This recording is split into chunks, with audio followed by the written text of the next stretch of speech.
Hello, friends. Hey, welcome to another episode of the show. I'm Joe, and today I have this one's been on the docket for like 2 years. I'm like, how do I get this guy in the show? How do I? My guest today, seventh president of CUNY Bronx Community College. Here's a little bit of context. I think you just need to appreciate.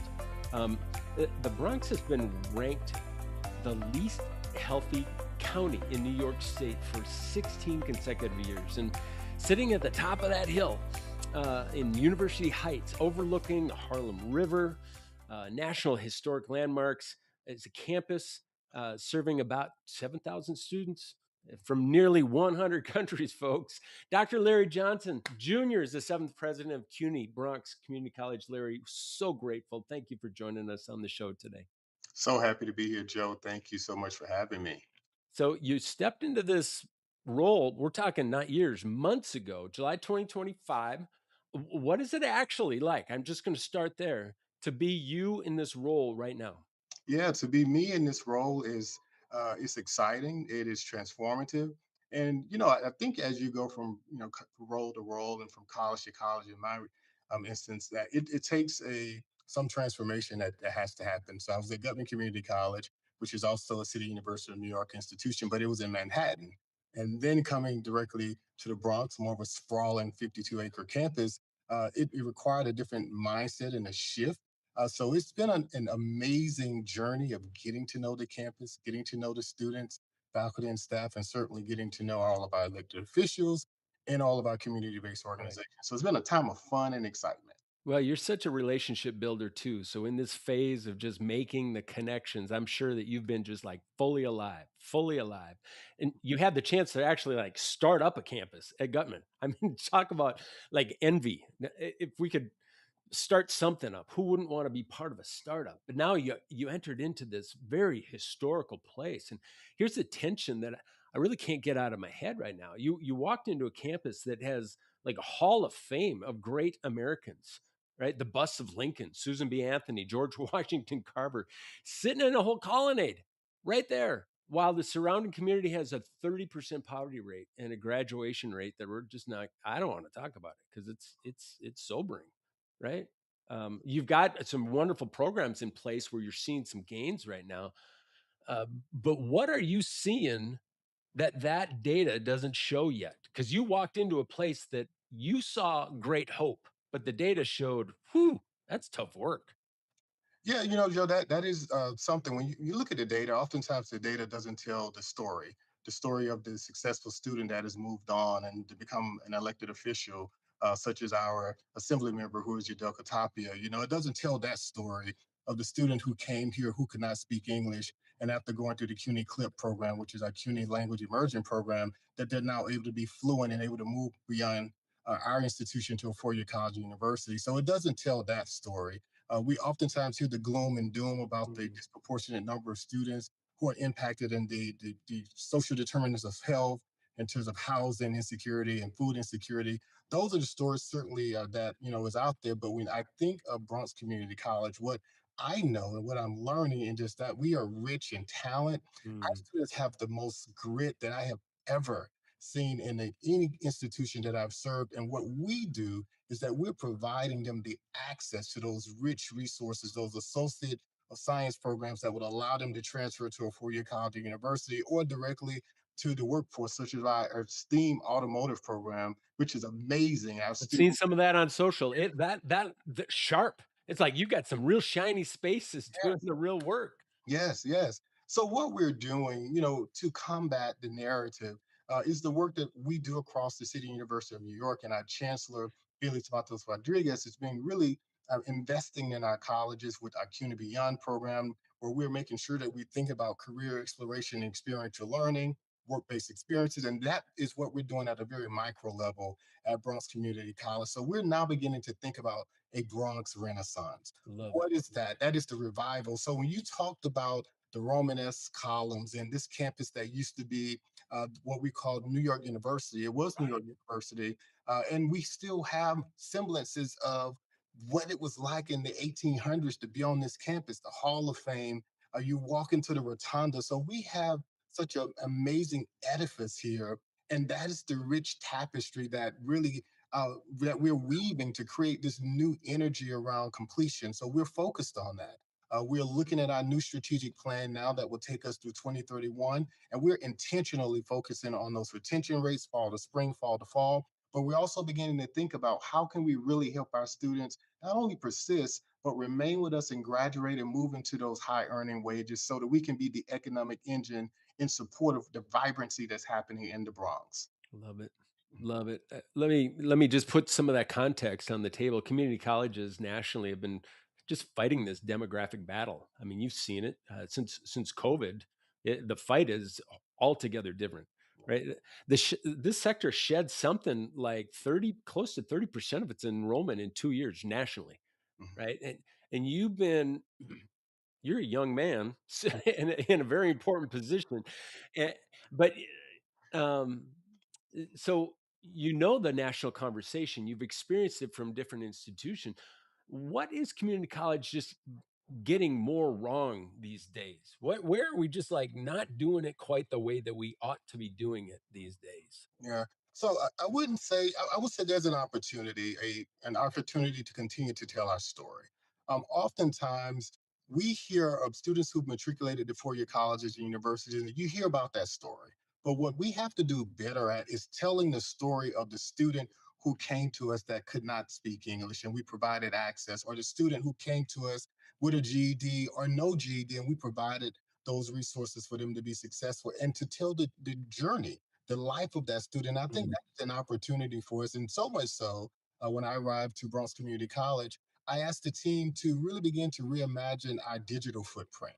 How are we presenting ourselves on social media? How are we presenting our website in such a way where it will tell the story of the alum? It Yeah. will tell the story of the students who've gone on to be elected officials or CEOs of their respective companies. So I think that is an opportunity for most of our institutions. And we see colleges are doing that well. Many of the Aspen Award winning colleges, that is something that they do amazingly well. And that is something that I believe that we have to continue to do. I sit on the board of the American Association of Community Colleges, and under the leadership of Dr. Darian Pollitt, that is what we're beginning to really talk about. How can we not only illuminate the work that's happening, but how we can be intentional about telling the story about the value of community colleges and the students that we serve who come with richness in terms of talent, but how can we get them from the beginning to the end? And that is completion of a credential that gets them to work or that will take them to a four-year college or university for advanced studies. So good. So good. Yeah, the cornerstone of democracy. You're sitting there right now.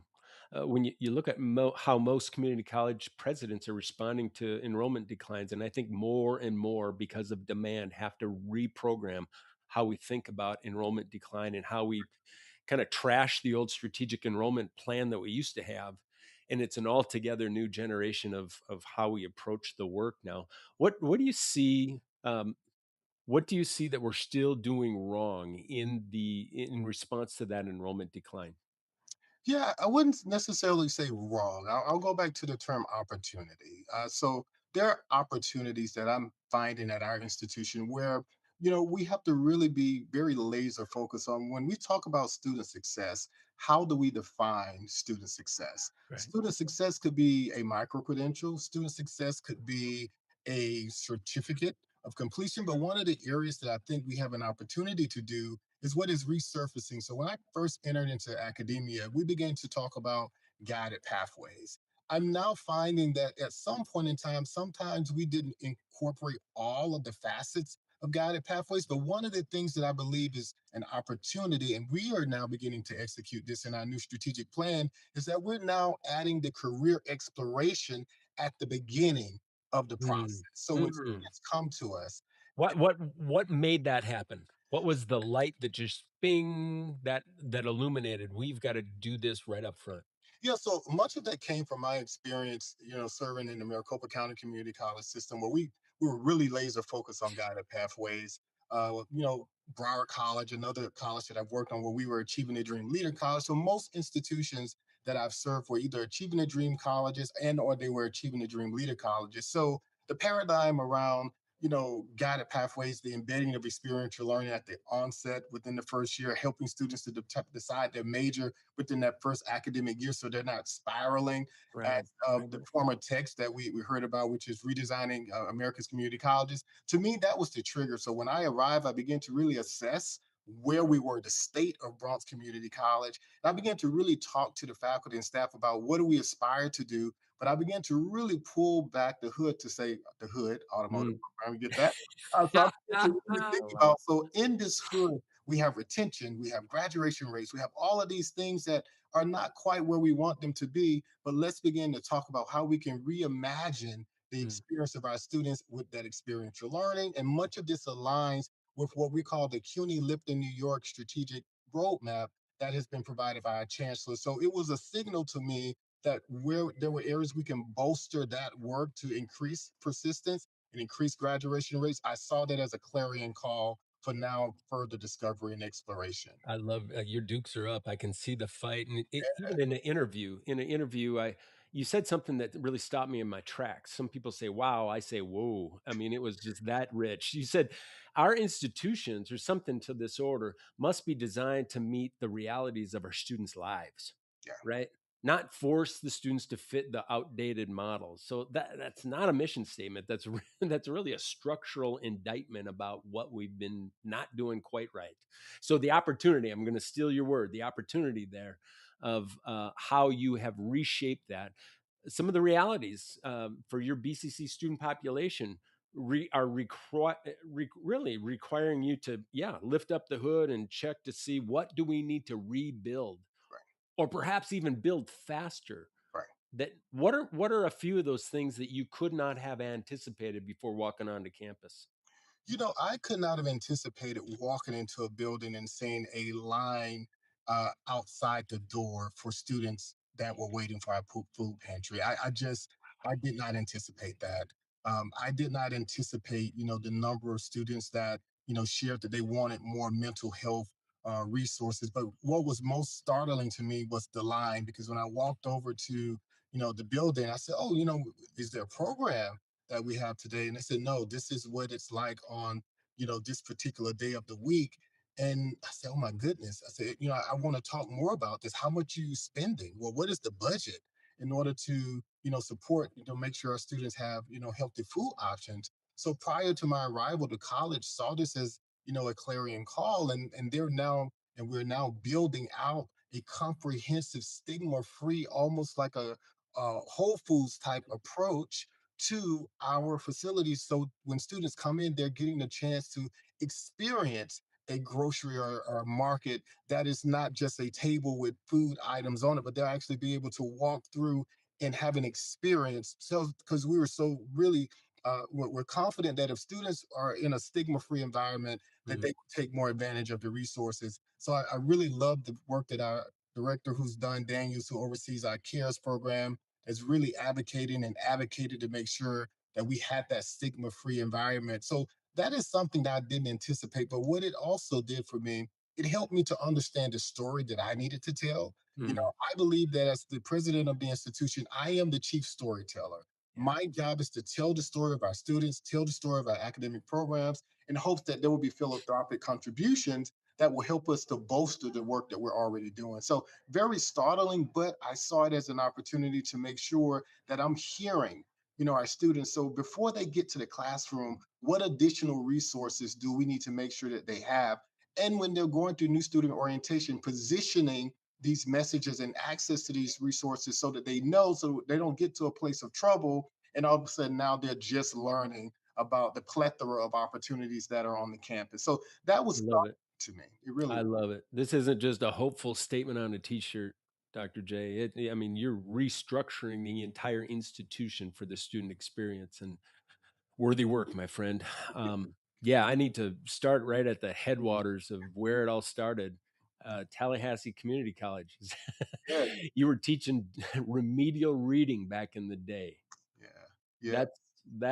That's amazing. How how somebody could go from there to the seat at BCC. Tell me how that is still with you today. Some of those learned experiences. Yeah, so my first role at the then Tallahassee Community College, I think I underwent a name change to now Tallahassee State College. So what I didn't anticipate in that role is that when I arrived at the community colleges, that I would have from ages 16 all the way up to 60, because that's it's a comprehensive college. My early college or early enrollment or dual enrollment students were enrolled, as well as persons who were coming for retooling and reskilling. And at that time, there were multiple stages to completing developmental education. So there may have been one, two, or three courses that you have to Mm. complete before you can move into your composition and rhetoric course. But early on, I learned that adult students are really excited. They're excited to be there, and having them in a classroom with a young, precocious 17 and 18-year old, it taught me to understand classroom management. Taught me to really understand how to speak to all students, but to give that attention to the students, but most importantly, that needed it. But it allowed me to understand that there was a need of the students, and there needed to be a voice in terms of who could tell that story for them. So, as a faculty member, I could tell the story to the administration based upon what I was seeing and experiencing by students not attending, and being able to flag why. It could be food insecurity, it could be housing, it could be a student who says, I can't come to school today because I have a childcare challenge. Learning and teaching taught me all of Mm. I would say it gave me the tools and the narrative to help me to tell the story as now an administrator about the state of our students that are attending community colleges. It helped me to fight for child care services on our campuses. It helped me to create programming for our Black and brown men, because the data showed a disproportionate number of them were stopping out. And I experienced all of that through those early days at Tallahassee Community College and then Georgia Peatman Technical College as a faculty member, because I saw the condition of the student, and it informed then my leadership Mm. approach and then my deanship and provost and all those other roles, because it taught me, and I remembered the student that sat in my class, and I could advocate for them for the things that they needed because I had experienced it firsthand. Woo! We should just wrap it up right now, folks. But I've just got a couple more questions. We've got to know more about just the strategic renaissance plan that you've developed in your short time there already. I can't imagine the public engagement that has taken place to rethink not just programs but structures and all engagement dynamics. Tell us a little bit about the Renaissance strategy and what you hope to achieve through that. Yeah, so I'm glad you mentioned that, the process and the involvement, that it took. So when I first arrived to the college, I announced my first 100 days plan, and that plan was informed from the interview in August of 2024. So when I arrived to the college, my first day, I held an all-campus forum to just share my thanks and admiration for the college community for supporting my candidacy, and then I began to share with them, this is what I heard from you during the interview Mm. process, because I wanted to corroborate what. So when I arrived to the college, my first day, I held an all-campus forum to just share my thanks in the Mm. process, because I wanted to corroborate what I heard. But then I began to look at the work that the campus had already done, and 100 plus colleagues, faculty, staff, students, and about 60 plus external stakeholders, and that informed then the 6 sessions with anyone that wanted to meet with me that I hosted for what the first 100 days. It helped to clarify and crystallize humanities. So Mm. the time period of my study from Florida State University was the early Renaissance period to the Baroque philosophy. And I said, that's where we are as a college. Based on what I heard, you want Wow. retention rates, you want to increase, the perception of the college. You want the grounds and the infrastructure and the deferred maintenance to represent a student-ready college. I said, guys, that's the Renaissance. We're going to call this the Bronx Renaissance. And my expectations and the outcomes of that is that we begin to think about how our campus is prepared for learning. That is the cleanliness of our campus, that's cutting the grass, that's fresh flowers, that's painting the walls of our campus, is refreshing our restrooms, because a student can't learn. We can't expect a student to learn if those other conditions are not met. Amen. So we're looking at all of those things from the infrastructures and then looking at our data, disaggregating that data, looking at our students who are coming to us from different zip codes throughout the Bronx, to really understand the high schools that we need to partner with. How can we strengthen those relationships and also those industry partnerships? How can we partner with more industries and unions to get our students who are in the skilled trades into work so that we can really be that economic engine that is driving the Bronx? So that's what we're hoping that Right. in 5 years, this Renaissance, Bronx Renaissance plan will show us, and hopefully we will have accomplished it. And not only, your business partners across the way, but also your higher ed partners as well. Because I talked to them, and they're speaking very, very favorably about some of the momentum that you're building over here. So hats off if we were wearing them today, and I'd throw them in the air and I'd wave your flag because you're doing superhuman work. Oh, Really are. thank you so Dr. much. Johnson. And this is a lightning round. We're going to do a lightning round where we Yep. prove that yes, you still are human because we just need to know really who's behind all that Superman cape that you're wearing there. So quick fire, don't think too hard, but is there a quote? Is there a quote that you live by? Oh man, yes. This is Dr. King's quote when he says, "Life's most persistent and urgent question is what are you doing for others?" And that has guided my 20 Mm, plus years of my career. mm, Mhm. rich. Yeah. Worst advice you've ever received in leading people? Leading people. Oh gosh. Oh gosh. Okay. So I'm going to flip that. All right. So not worst advice. Let's say the best advice that I have. Okay, that's fair. Yeah, okay, okay. So the best advice I've received is that you must take time to learn your community, your stakeholders, your students, your faculty, and your staff, and you must tell them about the why. Before you make decisions, get the buy-in. Not everyone will always accept it, but explain, as Simon Sinek talks about in Getting the Why, which is a book I love, why the decision was made, what data supports that decision. So that is probably the best advice I could have received from anyone.